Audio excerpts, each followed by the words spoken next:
chuẩn tiết rồi em à chuẩn tiết rồi chuẩn tiết rồi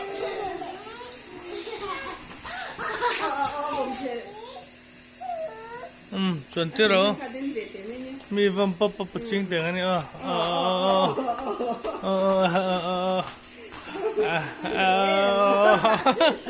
kalau jajan memang lempang join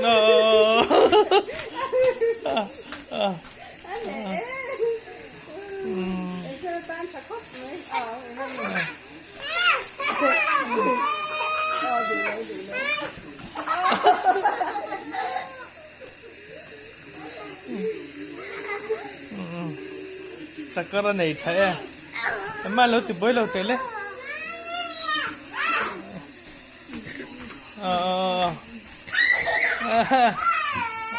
em mà thì bơi su chuẩn học bể lâu hôm nay chuẩn tiết đón ít chuẩn về đón nha dấu lâu khăn accident lệ to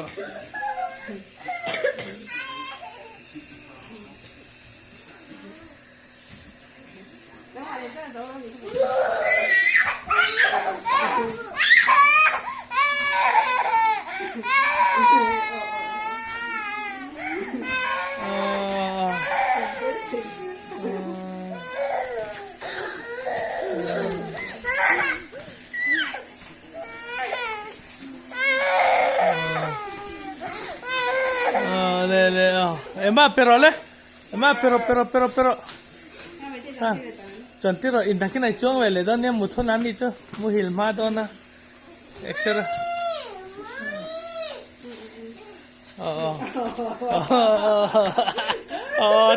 trai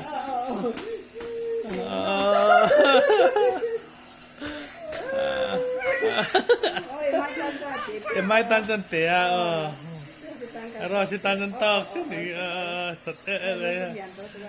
em mai chân nha liền tao tiếng tan chân lên tan rồi lên sakar patek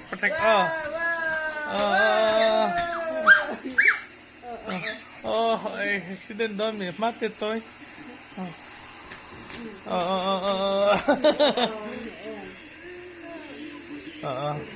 hạ thì là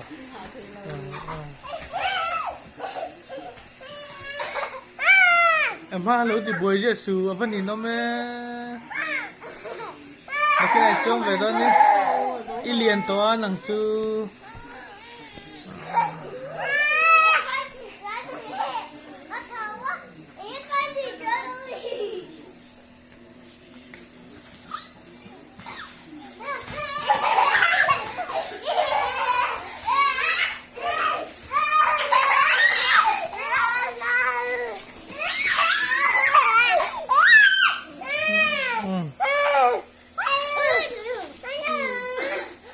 Vale, chuẩn tiết rồi,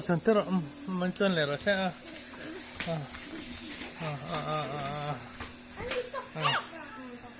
avanti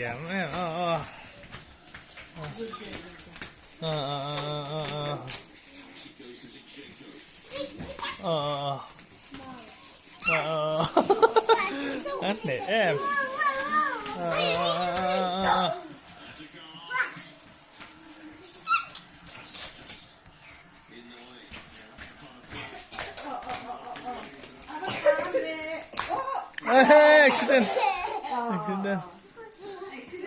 accident nem to khóc mấy tờ bên lại nó tập em trả phần đấy mày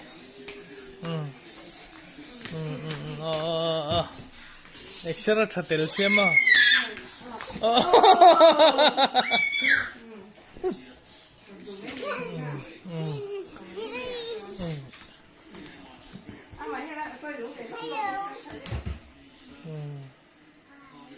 ui tên rồi nên là mình bên này nấu té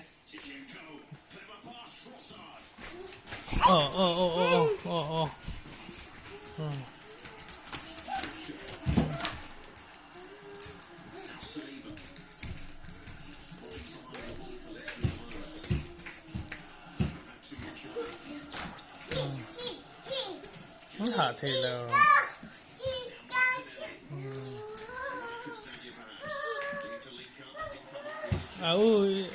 po dấu tôn này à tara bây giờ nebulizer dấu hey jali yeah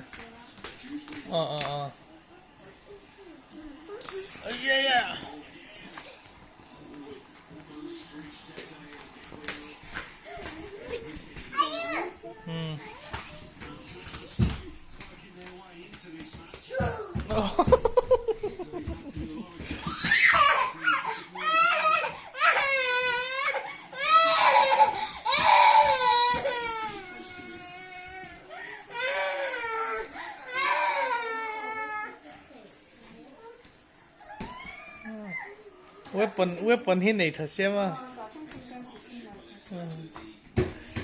strategic cry ania tap atra chok tak tak lo ma se thil ngen nan chak